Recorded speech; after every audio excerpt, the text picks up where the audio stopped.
Hello and welcome to ITERS Item 3, Room Arrangement. And as we know, ITERS is the Infant and Toddler Environmental Rating Scale, which is basically how good are you? What kind of quality provision do you have in your early years classroom, nursery, or setting in centre-based care?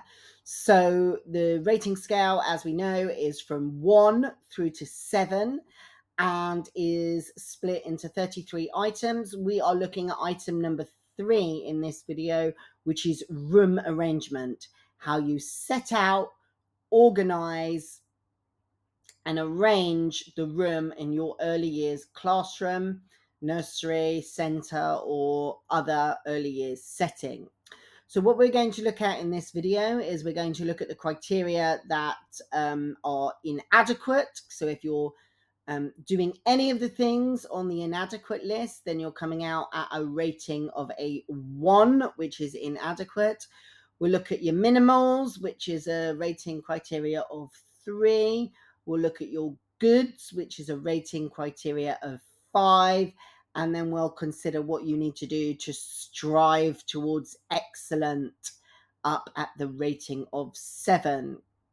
So as is tradition, in my first slide, I'm going to present some of my top tips, my thoughts about how you should engage with room arrangement in the early years. And if you're doing some of the things here on my list, then you're already headed towards excellent. So top tip number 1, create pathways so that staff and children can easily move around the room. I think it's really, really important in an early years classroom to have really clearly defined pathways. So if you've got rugs and mats and play areas and tables and role play equipment, it's really important that around those are really clear, uncluttered pathways where there's no toys, nothing on the floor, where you can easily move around both the adults and the children using the space, so that the areas are really well defined and clearly accessible from the pathways that you've created. And I think you can also consider where your pathways go. Can you reach one end of the room or one end of the classroom to the other without stepping over rugs, things, toys, etc.? Are there things in your way in the pathways in the classroom? Can you easily maneuver to key areas like sinks, like eating areas, the door, for example? Can you access every area of the classroom via a pathway rather than walking through another zone? Those are the things that are really key. And once you've created those pathways during your early years practice, in your mornings, your afternoons, it's about what you are doing to keep those pathways clear and accessible so that movement around the room is with ease and it's clear where those pathways are.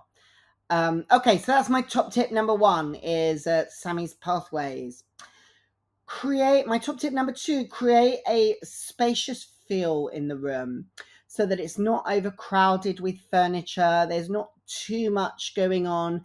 If you have more stuff than you have space for, put it in storage. Rotate your resources and equipment if you need to, so you put different things out on different days. But try hard to create a spacious and uncrowded feel in your early years classroom. My third top tip is to create a range of play surfaces. So think about what children play on.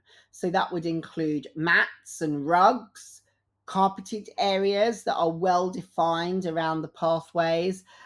You can use hot spots, like a small round carpet that you can put in the middle of a larger carpet to highlight a particular play surface. Think about tabletops that you can use, and also low down tables, coffee tables or things like that you've introduced into the early years classrooms that would be lower than traditional tables.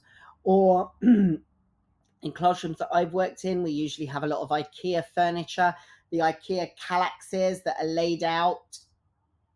For example, here's a kallax. If that's laid on its side, then that can create a great surface to put things on the top, especially for children that are pre-walkers or only just walking. You can lay things across the top of that children can pull themselves up on and access. So think very, very carefully about the different types of play surfaces: rugs, carpets, highlighters, tabletops, tops of furniture, or low down furniture that you can put toys and resources on for children to use. And then consider dedicating those. This is the car area, this is the block area. Think carefully about how you organize the space so it's not just a big mishmash, that you've really thought about what goes in which area.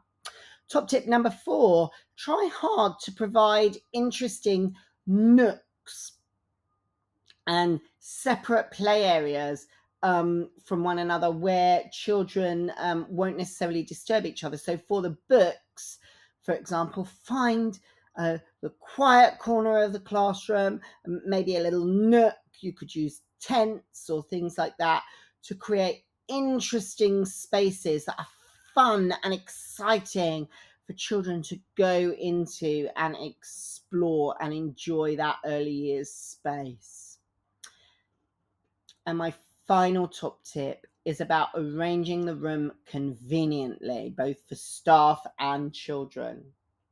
So, for example, your nappy and toileting changing areas are next to your sinks, not on the other side of the room to your sinks. That your eating area is separate from your toileting area, that your eating area also has direct access to rubbish bins so that the rubbish from the food can easily go into the bins when you're finished, that the children are next to hand washing facilities where they're eating.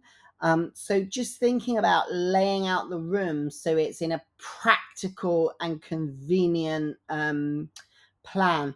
And I always think that if you just take a regular piece of A4 paper and sketch out your early years room, how it is, and then analyze it on paper and think, okay, where are my pathways? What areas have I got next to each other? What changes can I make?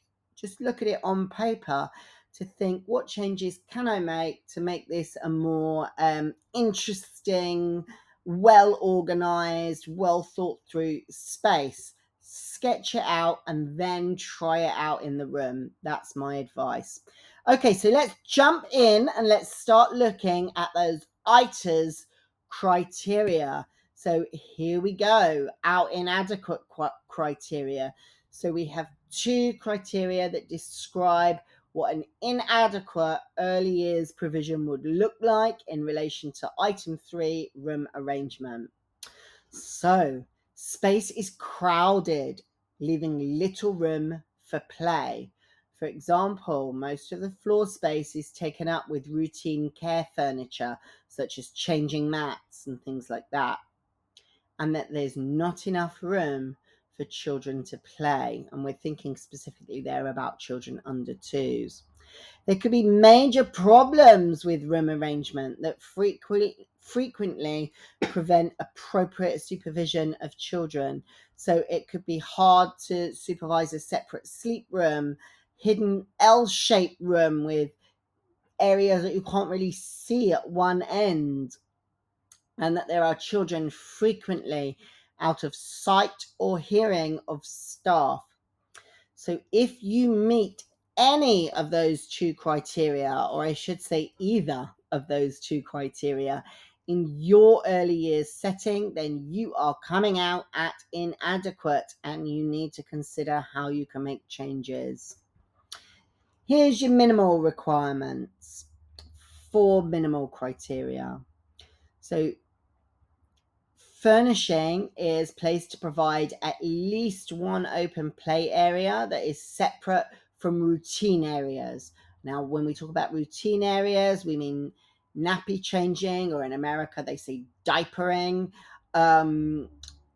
eating areas, chairs for those kind of things, sleep areas. That's what we talk about when we talk about routine areas. So furnishing is placed to provide at least one open play area that is separate from those things. Criteria 2, suitable space is provided for different kinds of experience. So space for active play, small and cozy space that could be used for books or quiet play, easily cleaned surfaces on tables or floors, or low material or low furniture for art or messy play. That's your minimals in terms of how the room is set out and organized for that. So criteria 3, arrangement of the room allows staff to minimally supervise children so they can see and hear if there's a problem and quickly respond. Routine care areas are conveniently placed.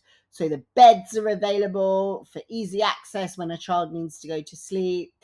Supplies such as art or running water or things like that you might need, it's immediately available in the areas where you need them. There's shelving in place to provide storage in the areas that you need to use them on a routine daily basis. And the feeding area is easy to set up when children need it, and when it's meal or snack time. So in terms of your room arrangement, those are your 4 minimal criteria. If you're meeting all 4 of those, you're coming out at a number 3, and maybe higher if you meet some of the goods. If you're meeting 2 or 3 of those, then you're coming out at a number 2, providing you've not met any of the inadequate criteria, in which case you are stuck at a number 1. Let's go on and look at the good criteria for item 3.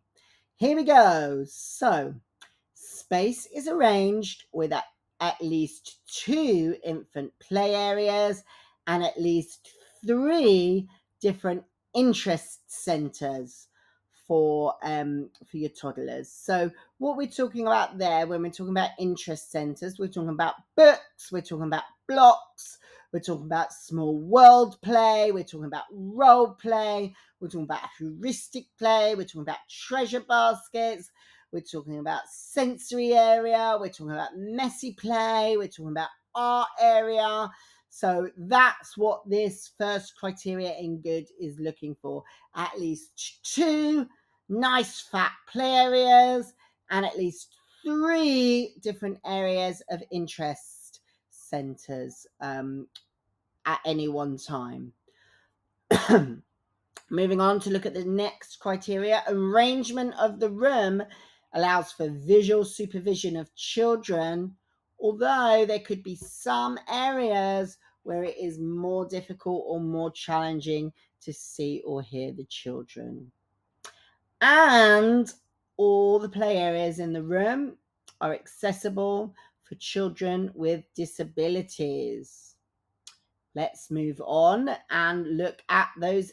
So just to say, in terms of your points, your rating scale, if you're meeting all 3 of those, you are coming out at a 5. If you're meeting 2 of those and not all 3, if you're meeting 2 of those but not all 3, and you've met all of your minimals, you're coming out at a number 4. If you're meeting all of those, you're coming out at least a number 5. And let's see if you can strive to a 6 or a 7. So here are the 4 criteria for excellent. And of course, if you're meeting all 4 of these, you're coming out at excellent.